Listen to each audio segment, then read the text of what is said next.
back to Online Darts, everyone. Here we are at Winmore HQ, and we've got the Amateur Darts Circuits boys. We've got Scott and Stevie with us. Gents, big day and some big news at last. Tell us what's happening. So we are introducing our first major. It's going to be the World Darts Open. It's going to take place in December, the first weekend in December, and it's going to take place at Pakefield Holiday Village in Suffolk. It's going to be a £40,000 prize fund, £10,000 to the men's winner, and £3,000 to the ladies' winner.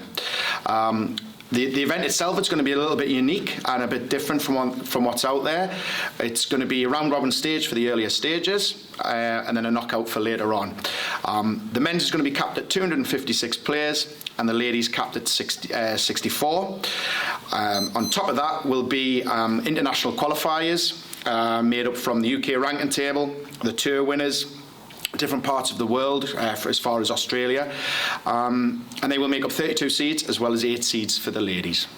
Interesting times, and it's an interesting play, Steve. I know you said something earlier which pricked my ears, that you said you didn't want a third world championship, and is this a way of having a premier event with a world status but not muddying the waters? Absolutely right, Phil. Yeah, that's exactly sort of we sat down and thought about it. Obviously, we needed a pinnacle event, a flagship event for our own company, our own brand, obviously. Just muddying the waters too much, I think. With you've got the Lakeside, which is obviously synonymous, and obviously you've got the PDC World Championships. So to have 3 World Championships just didn't really fit right for us. And we're not here to disrupt anything. We're here to sort of get along with everybody. And I think it's just another opportunity for an amateur player to win a world title, but maybe not a world championship.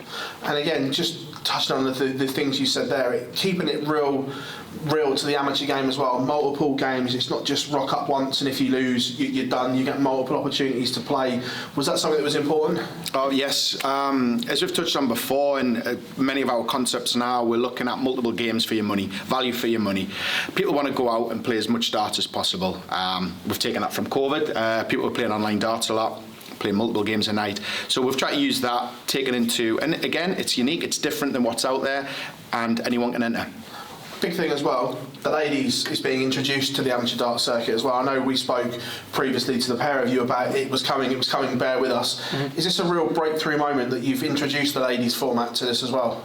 Yeah, something that we fought hard over at the start. Since our inception, the ladies game has come on leaps and bounds. So it's something we've recognised, something we want to support and get behind. I think the PDC have done a great job in sort of with promoting the ladies game very recently. Obviously you've got the Fallon effect as well. But we've seen that filtering down out to grassroots darts, and we had our first ADC ranked women's only event 2 weeks ago in Bristol. Just a local open, over 40 players attended. So for us, that sort of identifies that there's definitely a market there for it. Again, starting in the UK, but looking to branch out into all these other territories, and I'm guessing it's going to be the same throughout, so people know whether you're playing in England, whether you're playing in Ireland, France, Australia, it will all be the same throughout.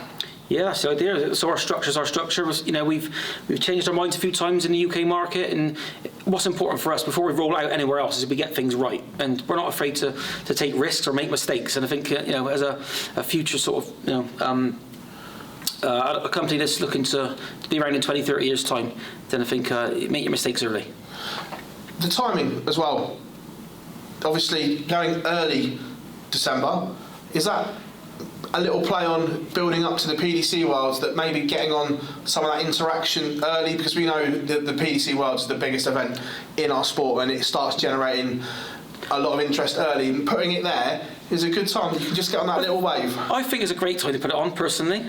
We try to avoid clashes with other organisations, obviously. I think being an amateur event, it'd be pretty disrespectful for us to go after the PDC. I think the curtain should come down on the PDC event. So yeah, I think the timing's great. And then looking forward to everything as well.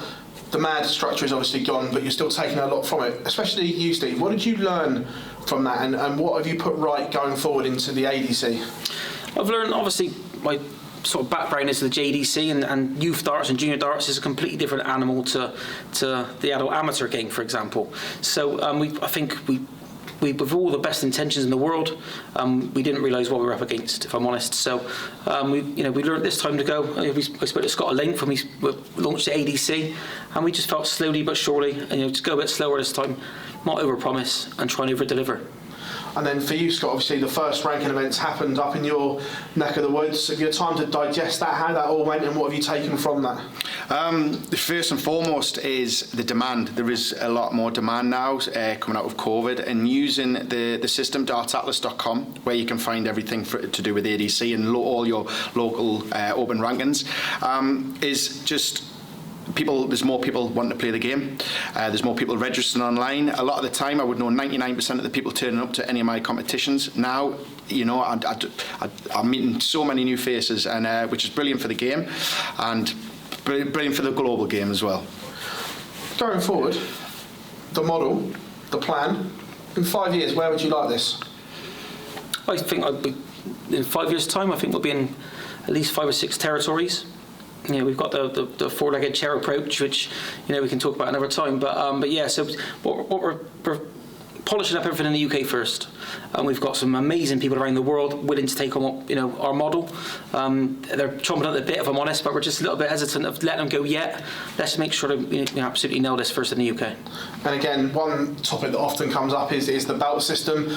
That's going to return later on in the year, because I know it's something that I've spoken to you at length, Steve, that we both agree that I just can't wait for it to get back. And is that going to run in a more structured way than perhaps it did before? Certainly, yeah. I mean, I prefer to call it the title structure, not the belt system. But but yeah, so yeah, no, it is. It's back. The reason for the delay is obviously, as I just mentioned, that, you know, we had a bit of a slower approach this time round. We had so much to do. Obviously, the World Open and stuff. But so it's come back second half of this year. It will return. We're going to make some slight changes, which we probably announce in the next couple of weeks, in terms of the ratio of how the money is split between a champion and a contender.